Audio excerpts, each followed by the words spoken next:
When a celebrated linguistics professor mocks a maid's daughter in class, he unknowingly challenges a prodigy fluent in 9 languages, one who's about to rewrite everything. Just write something, anything, in Japanese, he said, smiling that smile people use when they think they're untouchable. What happened next would silence one of the most powerful voices in academia. In a room built for brilliance, a girl no one was supposed to notice picked up a single piece of chalk. 14 years old. The maid's daughter. The wrong person in the wrong place, until she wasn't. No one in that hall could have imagined that a few strokes on a blackboard would rewrite reputations, expose arrogance, and awaken something buried deep in the heart of language itself. Words are power, her grandfather used to tell her, but only if you know when not to use them. This isn't just a story about a girl who could write. It's a story of how silence spoke louder than genius and changed everything. And before I forget, where are you watching from today? Leave a comment below. We love seeing how far these stories reach. Enjoy the story. A single piece of chalk held the power to silence a room full of scholars. This morning, that power belonged to a 14-year-old girl who was not supposed to be there. And she was about to remake the world in her own image, one language at a time. The air in the Atherton Auditorium was old and quiet, thick with the scent of aged paper, floor polish, and the faint, metallic tang of ambition. Sunlight, sliced thin by the tall, arched windows, fell across rows of dark oak seats, illuminating dust motes dancing in the stillness. On the stage, a man stood as if he were carved from the same wood as the podium before him. This was Professor Wallace Thorne, a man whose reputation for brilliance was exceeded only by his reputation for arrogance. His silver hair was perfectly combed. His tweed jacket was perfectly tailored. His lecture on the subtle complexities of Japanese syntax was, in his own mind, perfectly delivered. He spoke to a captive audience of linguistics students, their faces a mix of earnest concentration and quiet reverence. They scribbled notes furiously, trying to capture the pearls of wisdom that fell from his lips. Professor Thorne enjoyed this. He saw himself not as a teacher, but as a gatekeeper of knowledge, and he guarded his gate with a fierce and petty pride. In the back of the grand hall, near the heavy double doors, 2 figures stood in the shadows, their presence a quiet counterpoint to the professor's booming voice. Helen carried a silver tray with a porcelain teapot and cups for the faculty members seated in the front row. Her movements were practiced and efficient, designed to be unnoticed. She was a woman who had spent a lifetime perfecting the art of invisibility. At her side, her daughter, Abigail, held her mother's worn handbag. Abigail was 14. Her blonde hair, a simple braid down her back, seemed to capture what little light reached the back of the auditorium. She was slight of frame, dressed in a plain blue dress that had been washed so many times it had softened to the color of a twilight sky. She did not look at the professor. Her eyes moved over the room, taking in the architecture, the vaulted ceiling, the faces of the students. She was not intimidated by the grandeur of the place. She was simply an observer, cataloging details with a stillness that was unusual for a girl her age. Her mother had told her to wait by the door. "It will only be a moment, Abby," she had whispered in the hallway, her voice warm but tired. "I'll just serve the tea, and we can go." But a faculty assistant had insisted they bring the service directly inside during a brief pause. And so, they found themselves on the edge of Professor Thorne's world, a world that was not meant for them. Professor Thorne paused his lecture, taking a sip of water. His eyes scanned the room, and for the first time, they landed on the 2 figures in the back. He saw Helen, the maid, with her tray. Then his gaze shifted to the young girl beside her. He saw the plain dress, the simple braid, the way she stood quietly, holding a handbag. A small, cruel smile touched the corners of his mouth. It was an opportunity too perfect to resist. A little performance to liven up the dry subject matter. The mid-lecture refreshment," he announced, his voice dripping with condescension. "A welcome tradition." Helen moved forward silently, her eyes downcast. She began to place the cups and saucers on the small table reserved for the faculty. Abigail remained by the door, waiting patiently. "And who is this?" Professor Thorne asked, his voice echoing slightly in the large room. He pointed a long, manicured finger toward Abigail. "A new student, perhaps, eager to begin her scholarly journey." A few nervous titters rippled through the first few rows of students. They knew the professor's moods. They recognized the predatory glint in his eye. Helen paused, her hand hovering over a teacup. "This is my daughter, Abigail, sir," she said softly, not looking up. "She is just waiting for me." "Your daughter," Thorne repeated, savoring the words. He looked from the mother, in her simple uniform, to the girl, in her faded dress. How wonderful. An early introduction to the hallowed halls of academia. He turned back to his audience. "As we were discussing," he continued, "the Japanese language is not merely a collection of words. It is an art form. The elegance of a single kanji character can convey a world of meaning. It requires discipline. It requires a lifetime of study." He then turned his gaze back to Abigail, his smile widening. "Perhaps the young lady would like to participate in a small demonstration." Helen froze. A knot of dread tightened in her stomach. "Sir, please," she murmured. "We don't want to interrupt." "Nonsense," Thorne boomed, waving a dismissive hand. "It is no interruption. It is a teaching moment." He beckoned to Abigail. "Come now, child. Don't be shy." Abigail looked at her mother. Helen gave a slight, almost imperceptible shake of her head. "Don't," her eyes pleaded. "Just stay quiet." But Professor Thorne was relentless. "Come up to the board," he commanded, his tone leaving no room for refusal. "I'm sure you've seen Japanese writing in cartoons or on television. Just draw for us what you think a Japanese word looks like. Anything at all. It will be a charming little diversion for the class." The chuckles in the audience grew louder. The students saw what the professor intended, a moment of light comedy at the expense of the maid's daughter. A harmless bit of fun to illustrate his point about the difficulty of the language. They saw a shy, out-of-place girl who would likely draw a clumsy approximation of a character, proving the professor's point about its complexity. Abigail felt her mother's fear. She felt the weight of hundreds of eyes on her. She felt the professor's smug certainty. He saw a prop, not a person. He saw a simple girl from a simple background, someone he could use to amuse his students and inflate his own ego. He did not see the truth. He did not see the years of quiet study, the countless hours spent with a kind old man whose hands, though wrinkled, could still guide a pen with perfect grace. He did not hear the echo of a gentle voice explaining the difference between onyomi and kuinyomi readings. He did not see the library of knowledge that lived behind her calm blue eyes. Slowly, deliberately, Abigail handed her mother's bag to Helen. She took a quiet breath, the way her grandfather had taught her to do before tackling a difficult problem. Then, she walked out of the shadows and toward the stage. The auditorium fell silent. The students leaned forward, a sense of anticipation in the air. This was going to be either deeply embarrassing or unexpectedly entertaining. Abigail stepped onto the stage. It was larger than it looked from the back. The lights were brighter. She could see every face in the first 10 rows. She walked to the massive chalkboard that covered the entire back wall. It was filled with Professor Thorne's neat, academic script. He had left a small, clean space on the right-hand side. She picked up a fresh piece of chalk. It was cool and smooth in her hand. She could feel its powdery texture. For a moment, she stood with her back to the audience, facing the board. The silence stretched. "Any time you're ready, dear," Professor Thorne said, his voice laced with mock encouragement. Abigail closed her eyes for a second. She did not picture the laughing faces or the arrogant professor. She pictured her grandfather's study, the smell of ink and old books. She pictured his smiling eyes. "Show them what words can do, Abby girl," he used to say. "Show them that a humble pen can be mightier than a king's sword." She turned to the board. Her hand did not shake. With a single, fluid motion, she began to write. The first character was tall and elegant. The chalk whispered against the slate. It was a sound that seemed to fill the entire auditorium. The character was perfect.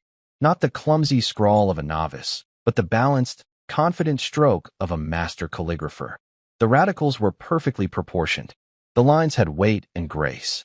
Professor Thorne's smile faltered. His eyebrows drew together in a faint line of confusion. That was surprisingly accurate. A lucky guess, perhaps. But Abigail did not stop. She continued, her movements economical and precise. Next to the first character, she drew another, and then a third, and a final one. And it was there. A quiet heart is a treasure. She did not write in the blocky, printed style of a textbook. She wrote in a semi-cursive script, with a flow and an artistry that spoke of deep familiarity. When she was finished, She placed the chalk back in the tray. She did not look at the professor. She simply stood by the board, her work complete. A ripple of murmurs went through the room. A student in the front row, a graduate student who had spent 2 summers studying in Kyoto, whispered to his neighbor, "My God, that's not just writing. That's Shoto. That's art." Professor Thorne stared at the board. His mind struggled to process what he was seeing. The phrase was a simple proverb, but the execution was flawless. He had seen professional calligraphers with less skill. He cleared his throat, trying to reclaim control of the situation. "Well," he began, his voice a little tight. "A very neat presentation. Clearly you have an artistic flair. A good copy of something you have seen, no doubt." He tried to dismiss it, to frame it as mimicry rather than knowledge. But Abigail still did not look at him. She picked up the chalk again. The students fell silent once more, watching her. Professor Thorne opened his mouth to tell her that the demonstration was over, but he was too late. Abigail moved to a new spot on the board. This time, her hand moved differently. The characters that appeared were more complex, a dense block of text. They were not Japanese. They were Chinese. Traditional Hanzi. She wrote a famous line from the Tao Te Ching: "The greatest sound is silence. The greatest form has no shape." The meaning was not lost on the graduate students. It was a direct, philosophical rebuke.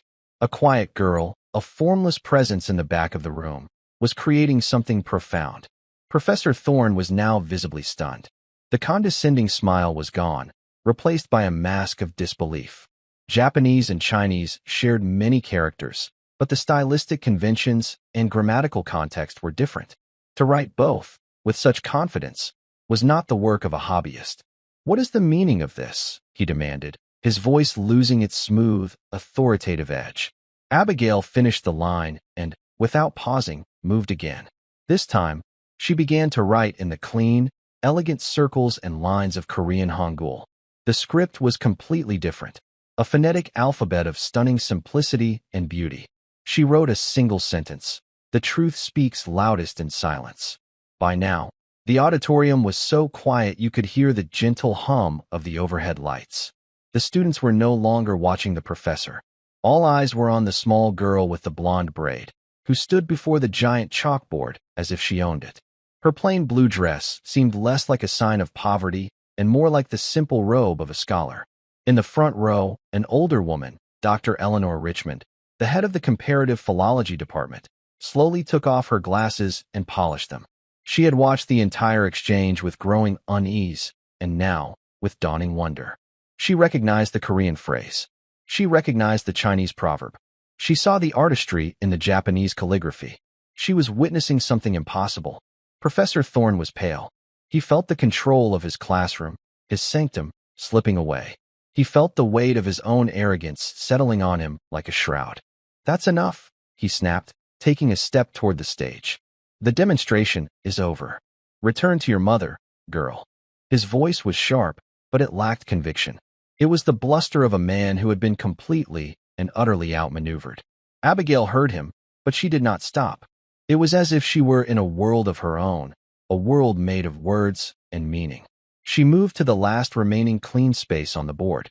Her hand began to move in a sweeping, cursive motion from right to left. The beautiful, flowing script of Arabic began to appear on the board. A collective gasp went through the room. This was not a related language family. This was not something one picked up casually. The intricate dots and swooping lines were utterly foreign to most of the students. But to the few who knew, it was a display of breathtaking skill. She wrote a line from the poet Rumi: "Be silent. The silence holds all the answers." The 4 phrases, in 4 different languages, in 4 different scripts, now covered the board. They were not random. They were a conversation. They were a statement. Each one spoke of silence, of quietness, of hidden truths. Together, they formed a powerful, silent symphony that echoed through the stunned auditorium. Abigail finally set the chalk down. The sound was like a gavel striking wood. She turned away from the board and faced the audience. Her face was calm. Her blue eyes were clear. She looked at Professor Thorne, who stood frozen halfway between his podium and the stage. Then she looked past him, to the back of the room, where her mother stood, tears streaming silently down her face. Helen was no longer trying to be invisible. She stood tall, her hand pressed to her heart, looking at her daughter with a fierce, boundless pride that was the loudest thing in the room. The silence held for a long, stretched moment. It was no longer the polite silence of a lecture hall. It was the heavy, ringing silence of astonishment. Then, Dr. Richmond stood up. Her expression was one of pure, unadulterated awe. She began to clap. Not polite applause, but a slow, steady, deliberate clap of respect. One by one, the students joined her.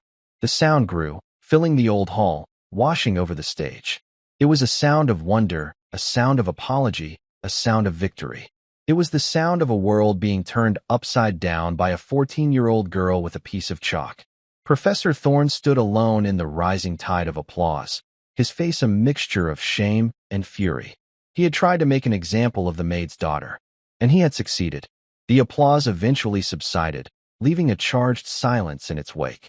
The students remained standing, their eyes fixed on Abigail, who now stood quietly at the side of the stage. She seemed small again, dwarfed by the grand podium and the enormous chalkboard covered in her elegant, multilingual declarations. But no one saw her as small anymore. Professor Thorne, looking utterly deflated, retreated to his podium as if seeking refuge. He shuffled his papers, cleared his throat, but no words came. The authority he had commanded just minutes before had evaporated, leaving only a hollow shell of a man in a well-tailored jacket. It was Dr. Richmond who took control. She walked calmly to the front of the auditorium and stood at the base of the stage, looking up at Abigail. Her voice was gentle, devoid of any of the condescension Abigail had just endured. It was the voice of a true scholar, filled with genuine curiosity. "Young lady," she began, her words clear and carrying. "My name is Dr. Eleanor Richmond. May I ask your name again?" "Abigail," she replied. Her voice was soft, but it did not tremble. "Abigail," Dr. Richmond repeated, a warm smile gracing her lips. "That was an extraordinary display. Truly extraordinary. The proverbs you chose, they were not just random phrases. They were connected. A meditation on the power of silence." She paused, her eyes scanning the 4 distinct scripts on the board. "Where did you learn to do this?" Before Abigail could answer, Professor Thorne found his voice, a last, desperate attempt to salvage his dignity. "It's a parlor trick," he spat, his voice tight with anger. "She's memorized a few phrases. A clever monkey can be taught to copy shapes. It means nothing." The students shifted uncomfortably. The accusation was ugly and sour, and no one believed it. The flawless execution, the thematic link between the proverbs, the sheer mastery of 4 wildly different writing systems. It was far beyond simple mimicry. Abigail met Professor Thorne's furious gaze. For the first time, a flicker of something other than calm appeared in her eyes. It wasn't anger. It was a profound, weary sadness. She looked at him, a man who had dedicated his life to the study of words, and saw only a man who had completely missed their meaning. She turned her attention back to Dr. Richmond. "My grandfather taught me," she said simply. "Your grandfather?" Dr. Richmond prompted, her interest piqued. "Was he a calligrapher? A linguist?" A small, sad smile touched Abigail's lips. "He was many things," she said. "He was a soldier. And then he was a librarian. But mostly he was my teacher." From the back of the room, Helen began to walk forward. She moved slowly down the central aisle, her earlier hesitation gone, replaced by a quiet resolve. She had to be near her daughter. She walked past the rows of stunned students, her gaze locked on Abigail. Her grandfather was Sergeant Michael Callahan, Helen said, her voice trembling slightly, but filled with an undeniable pride. The name meant nothing to the students, but Dr. Richmond's eyes widened in recognition. "Michael Callahan?" she breathed, a hand going to her throat. "The ghost of Gyeonggi." A few of the older faculty members in the front row began to whisper amongst themselves. The name was not widely known to the public, but in certain academic and military circles, it was the stuff of legend. Michael Callahan was a cryptographer and a forward reconnaissance linguist during the Korean War. He was a man who could slip behind enemy lines armed with little more than his knowledge of half a dozen languages and dialects. He had intercepted communications, translated captured documents under fire, and negotiated with local informants in their own tongue. His work had saved hundreds of lives, but it had all been classified, his name buried in sealed government files for decades. He was a quiet hero from a forgotten part of a forgotten war. He passed away 2 years ago, Helen continued, reaching the stage and taking her daughter's hand. He raised Abby after her father left. He didn't have much money, but he had books, hundreds of them, in every language you can imagine. Abigail squeezed her mother's hand. She looked at the sea of faces before her, and for the first time, she decided to let them see. Not just the writing, but the reason for it. He didn't teach me just to write, Abigail explained, her voice gaining strength. He taught me to listen.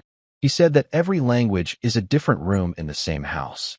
To understand people, you have to be willing to walk into their room and sit with them for a while. She took a step forward, her eyes scanning the board. He started with Japanese. He learned it from a fellow soldier who was Nisei from California. He told me that beauty can be found even in the darkest of times. The kanji for a quiet heart is a treasure. He learned that in a prisoner of war camp. The mood in the room shifted from awe to a deep, profound respect. This was no longer an academic curiosity.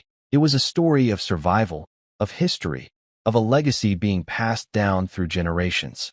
The Chinese, she continued, pointing to the elegant characters. He learned from scrolls he helped recover from a monastery that had been bombed. He said the monks taught him that the most important things are often unseen.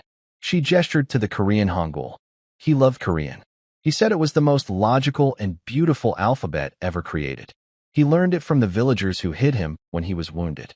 He said they shared their food with him when they had nothing, and they taught him that truth doesn't need a loud voice to be heard. Finally, her gaze rested on the flowing Arabic script. This one was different. He didn't learn this in a war. He learned it much later in his life, from a doctor who treated him at the Veterans Hospital. Dr. Maid was from Syria. They would spend hours talking, sharing stories. My grandfather said Dr. Maid taught him that true wisdom begins with listening. She had laid bare the soul of her knowledge. It wasn't a party trick. It was a testament. It was her grandfather's entire life, written in chalk on a blackboard. Professor Thorne stood by his podium, utterly defeated. His world of academic theory, of syntax and semantics, had been washed away by a tide of real human experience. His lecture had been about the purity of a language, about guarding it from outside influence. And here was a child showing that languages were not fortresses to be defended, but bridges to be crossed. They were messy, beautiful, and deeply human. But 4 languages, Dr. Richmond said, her voice still filled with wonder. To have such mastery at your age. Abigail looked down for a moment. There are more, she said quietly. He taught me 9. If the room had been silent before, it was now utterly breathless. 9 languages. He said that after the war, the world felt broken. Abigail's voice was soft, almost a whisper. He thought that if people could just understand each other, if they could just speak each other's words, maybe they wouldn't be so quick to hurt each other. He wanted me to help put a little piece of the world back together. She then did something no one expected. She looked directly at Professor Thorne, her expression not one of triumph, but of empathy. He also taught me that sometimes the most educated people have the most to learn, especially about kindness. The words were not an attack. They were a simple, devastatingly accurate observation. They landed with more force than any insult could have. Professor Thorne visibly flinched. He looked at the girl, at the board, at the faces of his students, and he saw himself reflected in their eyes. A small, petty man, exposed and shamed by the profound wisdom of a child. He opened his mouth, perhaps to apologize, perhaps to offer one last defense, but no sound emerged. He simply deflated, gathering his lecture notes with trembling hands, a man utterly undone. Dr. Richmond stepped forward, her eyes shining. Abigail Callahan, she said, her voice ringing with purpose. Westwood University has a program for gifted young scholars. It has never before been offered to someone your age, but I believe exceptions can and must be made. She held out a hand. I would be honored if you would allow me to introduce you to the dean. We have much to discuss. It was an offer of a new life, a key to a door that Abigail and her mother had never even dared to approach. Helen looked at her daughter, her heart swelling with a love and pride so immense it felt as if it might burst. All those years of struggle, of working 2 jobs, of worrying about their future, it had all led to this moment. Her daughter, her brilliant, quiet daughter, had not just stood up to a bully. She had rewritten their entire future. Abigail looked at Dr. Richmond's outstretched hand. Then she looked at the faces of the students, who were now gazing at her with open admiration. She looked at the arrogant professor, now a diminished figure, and finally at the board, at her grandfather's legacy written in fleeting dust. She had come into the auditorium that morning as the maid's daughter, invisible and silent. She would walk out as Abigail Callahan, the girl who spoke in 9 languages, the girl who carried the wisdom of a quiet hero. She took Dr. Richmond's hand, and as she did, she felt the morning sun, now higher in the sky, fall warmly upon her face. The single, extraordinary morning was not over yet. A new chapter was just beginning. Abigail, her mother, and Dr. Richmond began to walk toward the exit, leaving Professor Thorne alone on his stage, a silent teacher in a room that had suddenly become his classroom. As they walked up the aisle, the students parted for them, creating a path. The whispers that followed were no longer filled with mockery, but with a hushed reverence. Did you see her hands? Not a single tremor. 9 languages. I can barely handle my French minor. That was the most incredible thing I've ever seen in a lecture hall. Professor Thorne watched them go, his knuckles white where he gripped the podium. His mind was a maelstrom of humiliation and disbelief. He had spent his entire career cultivating an aura of untouchable intellect. He had published papers, chaired committees, and sneered at the lesser minds he was forced to endure. And in less than 10 minutes, his entire world had been dismantled by a child with a piece of chalk. He stared at the board, at the phrases that condemned him. A quiet heart is a treasure. The greatest form has no shape. The truth speaks loudest in silence. Be silent. The silence holds all the answers. It wasn't just a linguistic demonstration, it was a narrative. A story told in 4 acts, and he was the villain. He felt a presence beside him and turned to see Professor Jenkins, a dry-witted historian who had been sitting in the front row. Jenkins was looking at the board with an unreadable expression. Remarkable, Jenkins said, his voice quiet. I haven't seen you this speechless since the provost rejected your paper on split infinitives. Thorne shot him a venomous glare. It was a trick, Robert. A rehearsed performance. Was it, Wallace? Jenkins said, turning to face him. The Arabic script was flawless. The Korean proverb was contextually perfect. The calligraphy alone would be the work of a decade of practice. And the girl's grandfather, Michael Callahan. I read the declassified files on his unit for my research on Cold War intelligence. The man wasn't just a linguist, he was a prodigy. It seems he passed it on. Jenkins gestured toward the board. You asked her to write something in Japanese to amuse the class. You wanted to make a point about how difficult and inaccessible knowledge is, how special people like us are for possessing it. He shook his head slowly. And she made a point of her own. That knowledge isn't a weapon for humiliating others. It's a legacy. It's a bridge. It's a story. Thorne had no reply. Jenkins's words were too true. He had always seen his intellect as a mark of superiority, a tool to establish his dominance. He collected languages the way a king collects jewels, to be displayed and admired, not to be used to connect with the common people. You underestimated her, Wallace, Jenkins said, his voice losing its mocking edge and taking on a note of pity. You looked at her mother's uniform and her simple dress, and you decided who she was before she ever picked up the chalk. That was your first mistake. Your second was giving her the chalk. With that, Jenkins turned and walked away, leaving Thorne alone with his thoughts and the damning evidence of his folly. Meanwhile, in the grand, sunlit corridor outside the auditorium, Dr. Richmond was speaking with Helen and Abigail. Her initial excitement had settled into a calm, focused determination. The Young Scholars Program is designed for university-level students, of course, she was explaining. But the charter allows for extraordinary exceptions. I think we can all agree that you qualify, Abigail. Helen was overwhelmed. A university program? But she hasn't even finished high school. We couldn't possibly afford. Helen, Dr. Richmond said gently, placing a hand on her arm. We are not talking about tuition. We are talking about a full scholarship. Stipends for books, housing, everything.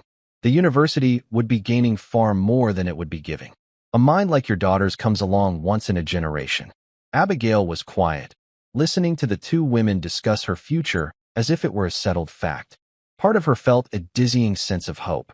All those nights spent reading by a small lamp, devouring her grandfather's books, exploring worlds through their vocabularies and grammars. She had never imagined it could lead to this. It had always been a private world, a secret garden she shared only with his memory. But another part of her felt a pang of sadness. It was all happening so fast. Her grandfather had taught her about the world, but he had also taught her to be wary of it. He had seen how institutions, armies, governments, even universities, could try to own a person's gift to turn it into a tool for their own purposes. What would I have to do? Abigail asked, her first question about the practicalities of this new path. Dr. Richmond smiled, impressed by the girl's composure. You would study, of course, with mentors of your choosing. You would have access to the university's full resources, our libraries, our archives, our language labs. You would not be bound by a standard curriculum. Your education would be tailored to your abilities. In essence, we would be giving you the keys to the kingdom. And what does the kingdom want in return? Abigail asked, her blue eyes searching the professor's face.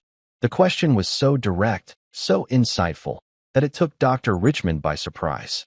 She paused before answering, choosing her words carefully. The university would, of course, hope that your work would one day reflect well upon it. Publications, research. But speaking for myself, she said, her voice softening, what I want is for you to have the chance your grandfather never did. The chance to use your gifts not in the shadows of war, but in the light of day. To build those bridges he spoke of. The answer seemed to satisfy Abigail. She nodded slowly. This was a purpose she could understand. Her mother, however, was still trying to grasp the new reality.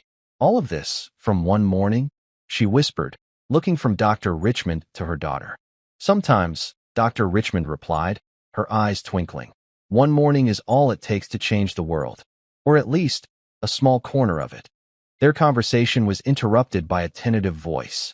Miss Callahan? They turned to see the graduate student from the front row, the one who had studied in Kyoto. He was a young man with earnest eyes and a stack of books clutched to his chest. Several other students hovered behind him. We just wanted to say, he stammered, that what you did in there was incredible. The calligraphy, the way you linked the proverbs. It was humbling. Another student, a young woman, stepped forward. Professor Thorne, he can be difficult. We're sorry you were treated that way.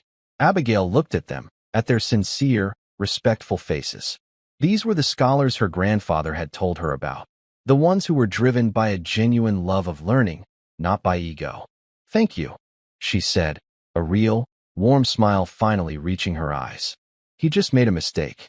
It was more than a mistake, the young man insisted. He was cruel, but you weren't.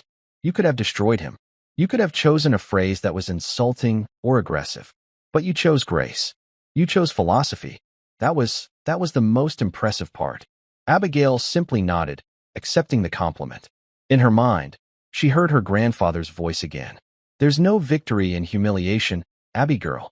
The best way to win an argument is to make the other person see a bigger truth. As the students began to ask her questions about the scripts, about her grandfather, about her methods, Abigail found herself talking, explaining, sharing the knowledge that had been her private sanctuary for so long. She was no longer just the maid's daughter. She was a teacher. She was a scholar. She was her grandfather's living legacy. Helen stood back, watching her daughter hold court with students twice her age. She saw the confidence, the quiet authority, the brilliant light that shone from within her. The little girl who used to hide behind her skirts was gone. In her place stood a young woman who could command a room with nothing more than her mind and her integrity. The morning was not yet over. The bells on the clock tower had not yet chimed for noon. But in the hushed, sun-drenched corridor of the linguistics building, a new world was being born, one word at a time. The small group of students dispersed as Dr. Richmond gently guided Abigail and Helen away from the auditorium's entrance and down a wide, marble-floored hallway. The air here was different, cooler and quieter.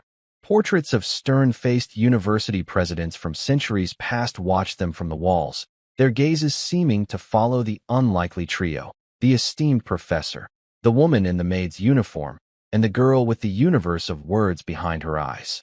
The dean's office is this way, Dr. Richmond said, her voice a reassuring presence in the echoing hall.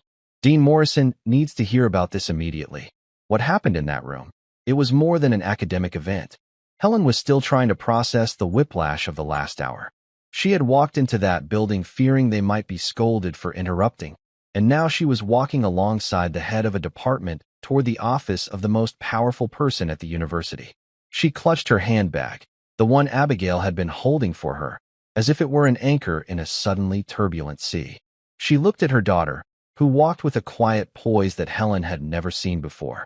It was the same poise her father, Michael, had possessed, a stillness that suggested a deep and unshakable core. "Dr. Richmond," Helen began, her voice barely a whisper, "are you sure about this? We don't want to cause any trouble." Abigail didn't mean to cause trouble. Dr. Richmond stopped and turned to face her, her expression one of profound sincerity. "My dear Helen, your daughter didn't cause trouble. She revealed a truth. Universities are supposed to be places where truths are revealed, not hidden. You have nothing to apologize for." She then looked at Abigail. "And neither do you. Never let anyone make you feel that your gift is a form of disruption." Abigail nodded, appreciating the woman's fierce protectiveness. It was a stark contrast to Professor Thorne's dismissiveness. Dr. Richmond saw her gift as something to be nurtured. Professor Thorne had seen it as something to be mocked. They arrived at a set of imposing oak doors with a simple brass plaque that read, "Office of the Dean." Dr. Richmond knocked once before pushing the door open and ushering them inside. The office was vast and flooded with light from a floor-to-ceiling bay window that overlooked the university's main quad. The walls were lined with books, not the well-worn paperbacks of Abigail's home, but leather-bound volumes that looked as old as the university itself. A large mahogany desk sat in the center of the room, behind which sat a man with a kind, weary face and a head of thinning gray hair. This was Dean Morrison. He stood up as they entered, his eyes immediately finding Abigail. He had clearly already received a message, as his expression was one of curiosity and anticipation rather than surprise. "Eleanor," he said, his voice warm. "Thank you for coming straight here." His gaze shifted to Helen and Abigail. "And you must be Mrs. Callahan and Abigail. Please, sit down." He gestured to two plush leather chairs that faced his desk. For Helen, sinking into the soft leather felt like entering another world. She sat on the very edge of the cushion, her back ramrod straight. Abigail sat calmly, her hands folded in her lap, observing the dean with the same quiet intensity with which she had observed the lecture hall. "I received a rather breathless email from one of your graduate students, Eleanor," the dean began, a faint smile playing on his lips. It contained a photograph of a chalkboard and a series of superlatives I haven't seen since the football team won the championship in '98. He leaned forward, his elbows on the desk, all traces of humor gone. He said a young girl had just given the most profound linguistics lesson he had ever witnessed. "I take it you were that young girl." Abigail was a guest in Professor Thorne's lecture, Dr. Richmond explained, taking the other chair. She quickly recounted the morning's events, from Thorne's condescending invitation to Abigail's stunning, multilingual response. She did not embellish or editorialize. The facts themselves were powerful enough. As she spoke, Dean Morrison listened intently. His eyes never left Abigail's face. He was not just hearing the story. He was trying to read the person at the center of it. He saw no arrogance, no childish pride. He saw a deep, settled intelligence. He saw an old soul. When Dr. Richmond finished, the room was silent for a moment. "Incredible," the dean murmured, shaking his head in wonder. "Her grandfather was Michael Callahan, you said?" "Yes," Helen confirmed, finding her voice. "My father. I knew of him," the dean said, a note of reverence in his tone. "The university archives have a small, mostly classified file on his wartime work. We tried to award him an honorary doctorate a decade ago. He politely declined. He said, and I quote, 'The only letters I care about are the ones that make up words, not the ones that come after my name.'" A tear trickled down Helen's cheek, and she quickly wiped it away. That was her father, to the letter, a man of profound substance who cared nothing for status. There was a sharp knock on the door.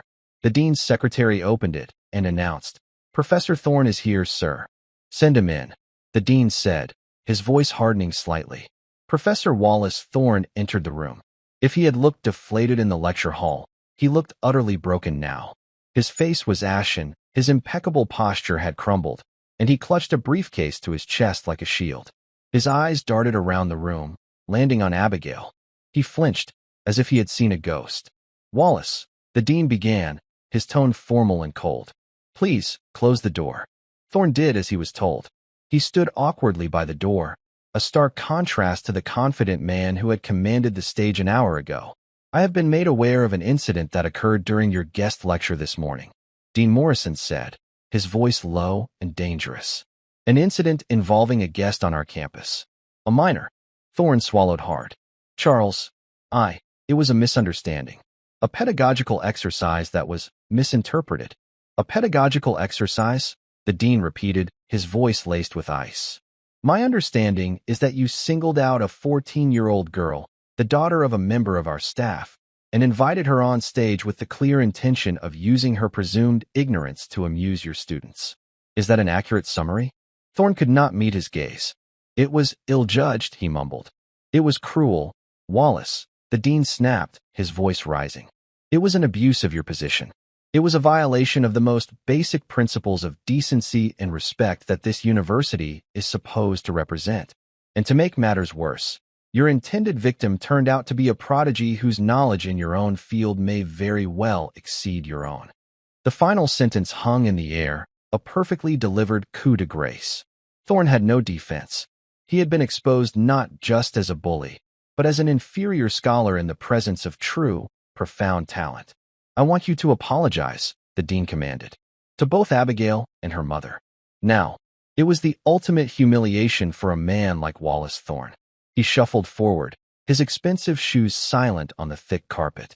He stood before Abigail and Helen, unable to look them in the eye. I apologize," he stammered, his words tasting like ash in his mouth. "My conduct was inappropriate." It was a hollow, forced apology, and everyone in the room knew it. But Abigail simply nodded. She did not need his remorse. Her victory had never been about him. It had been about honoring her grandfather. "Thank you, Professor," she said, her voice clear and steady, devoid of sarcasm or triumph. The simple, dignified acceptance was, in its own way, more damning than any angry retort could have been. It placed her on a different plane entirely, one he could never hope to reach. "You can go now, Wallace," the dean said, his voice a clear dismissal. "We will discuss the future of your guest lectureship later. I suggest you take the rest of the day to reflect on the difference between education and arrogance."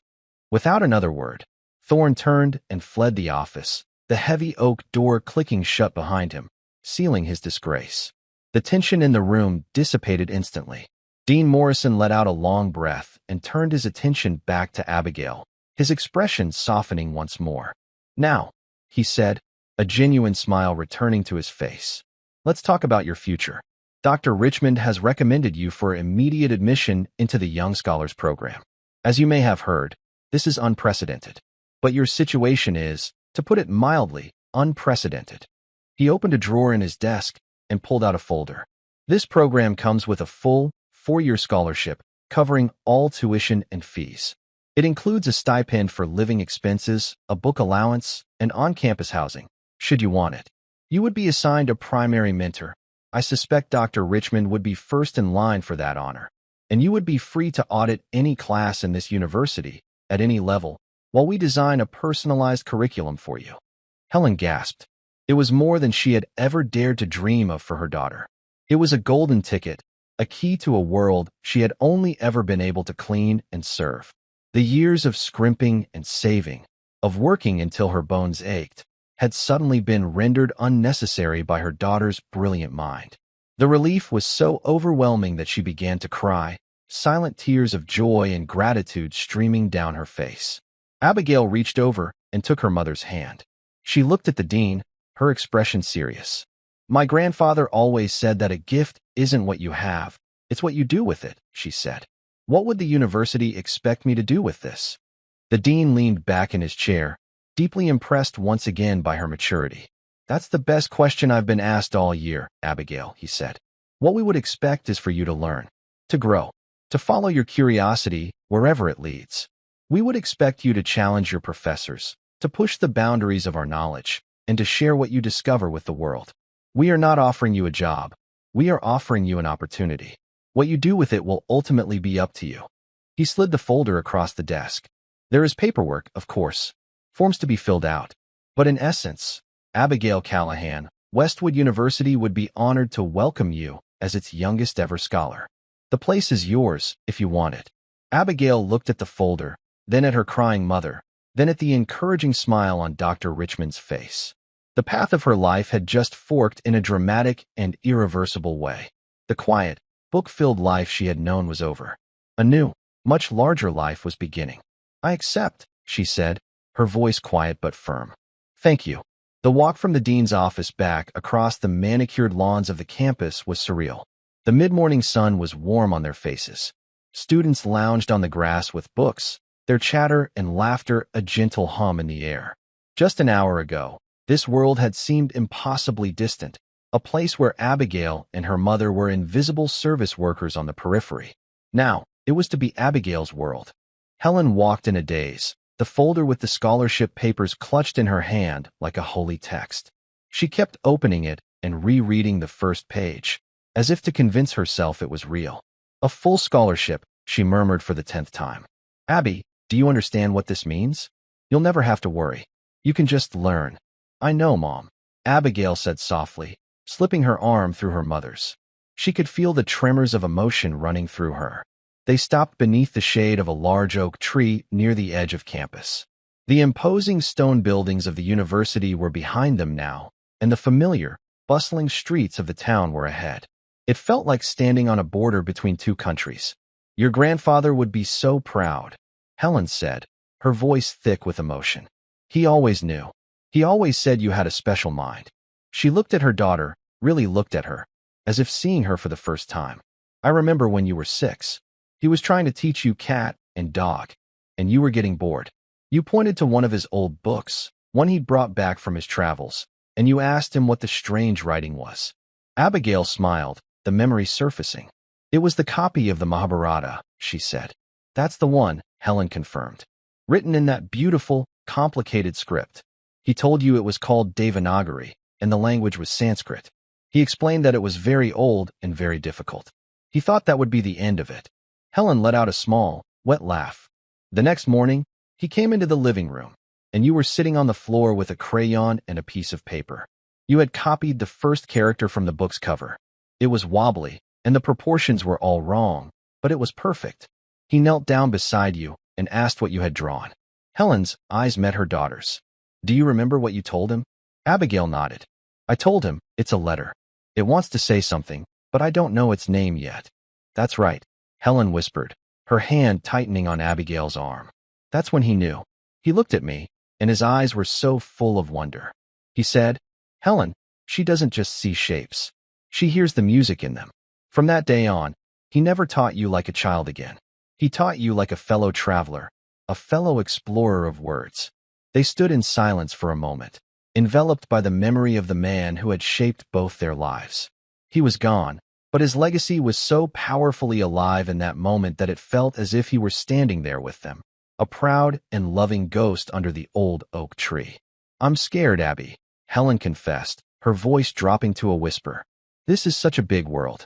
These people, they're not like us."